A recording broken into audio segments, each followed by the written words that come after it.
Hey, welcome back to Cheating Wife, the best channel for cheating stories. Like and subscribe to the channel for cheating stories like this. Found out wife cheated on me, has been cheating on me, same AP. I tracked down messages to the day it happened. I knew something was wrong the whole time, but I could never imagine this was the thing that was going on. So, I'm 24 years old, and my soon-to-be ex-wife is 25. We've been dating for 7 years, married for 3 years, with a 16-month-old kid. I'm the only one who works, and I earn roughly $100,000 per year, plus additional money from trading crypto/stocks/NFTs. My hard work has resulted in a totally paid-off apartment. She has been lavished with material goods, both large and little. I purchase flowers and little, unexpected presents on a daily basis. For example, I've been bathing our infant since she was born. Each and every time. Not just to assist, but also because I enjoyed it. Every other night, she would put the baby to sleep so that we could sit and relax, make coffee, watch a movie, snuggle, or whatever. Not because I wanted a dead bedroom. I was always prepared to travel, and I always made sure that she came first when it came to her requirements. She has always assisted her mother and father, who live in another country, with money and other matters. I have to confess that they have loved me like their kid from day one. They still do. They have no idea about this, and many more things. I had a feeling something was awry since she was behaving strangely when I discovered it. She confessed everything, fell into tears, and begged me not to abandon her. I think it's too late for that now. She had previously cheated, both physically and emotionally, according to the messages. Every single day, a few times a day, she genuinely cries and begs me not to leave her. What are you sobbing over? If I was so horrible that you needed to cheat on me, it's so strange. I know she's not in communication with AP since she informed me when he texted her while I was at work. She even took a snapshot and asked me what she should do. I advised her to do whatever she wanted since she put herself in that situation, not me. She texted him, claiming that everything she did was a horrible mistake, that it should never have occurred, that she genuinely loves me, that she can't fathom losing me, and so on, and she requested him not to contact her again. She even blocked him, and so on. I'd want to remain together since not being able to see the child every single day would practically kill me. But you know what I reasoned? I'd rather endure not being able to be with her all of the time than have her grow up in a home where things don't operate as they should. One item is really perplexing me. Wife is uninterested in anything. He isn't interested in the automobile. He isn't interested in the condo.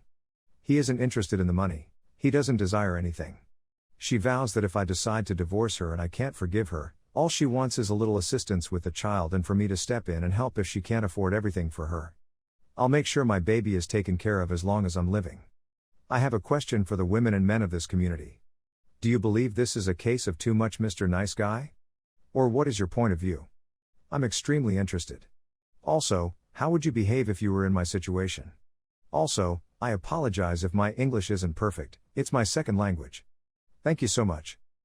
Edit. Thank you to everyone who took the time out of their day to read this and leave a remark. I really appreciate it. I received precisely what I wanted. More people telling me what they think or what they would do. I'm simply trying to do what's best for my kid and myself, which is why I want to plan everything out in detail.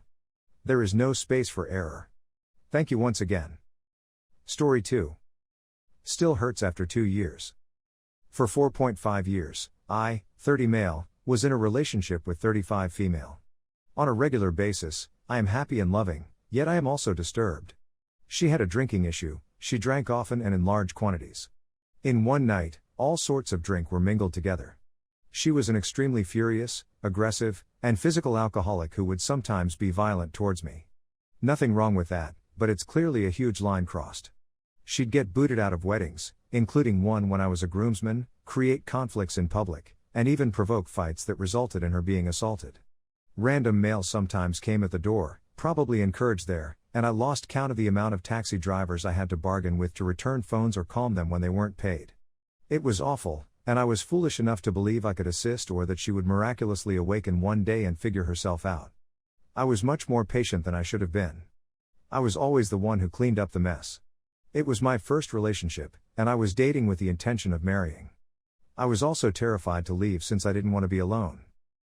It did, however, inevitably create major problems in the partnership. The repercussions and hangover sadness she was perpetually in was a whirlwind of feelings. I, vehemently, recommended counseling or better control each time, and each time I had a sharp, defensive reaction, and you can image the rest.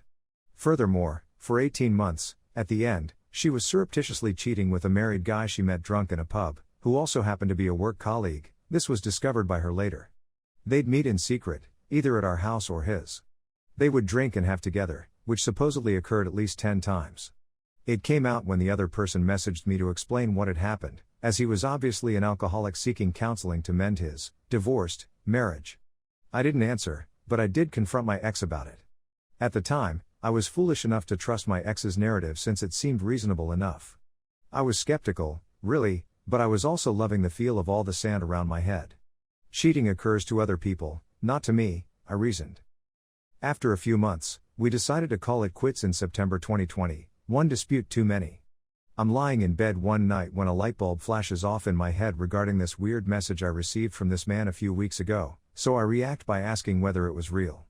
He claims it is, so I put my ex on the spot. She claims it isn't, but I tell her that's not what he said. Then she comes clean and confesses it. Instantaneous horror, she gets a spontaneous twinge of empathy for someone else and asks me to chat about it later that evening at her house. I knew it was a bad idea, but I was so traumatized, to be honest, that knowledge looked like the greatest solace. When I arrive, instead of contrition, I get verbal abuse and threats of violence after expressing my evident distress. In my distraught condition, I lost myself, took a spare set of keys, and unintentionally entered and damaged her property, resulting in a police caution. Which I'm not proud of, but hasn't become a source of joy either. All the rest of the nonsense, there were more hopeful talks about empathizing with me during Christmas 2020 during a naive effort to form a friendship, but we drifted apart. Last spring, I went to therapy, learned a lot about myself, and came out a much wiser and healthier person. I last heard from her in June 2021, after she had a bad automobile accident, and I believe she was looking for some cheap emotional validation. Which I didn't supply, and was curious as she was dating her now boyfriend at the time. Seuss. I don't believe the narcissist within her was expecting this, so I got a beautiful diatribe about how nobody cared what I thought because I was a broken record. I'd had too much therapy at that time to take it too seriously, but it irritated me.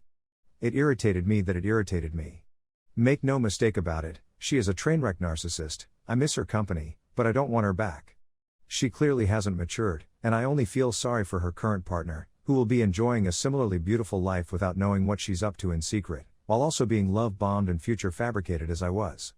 I, on the other hand, am more at peace than I have ever been in my life. It might be lonely at times, but I wouldn't trade it for anything. It irritates me, though, that she continues to absolve herself of any responsibility.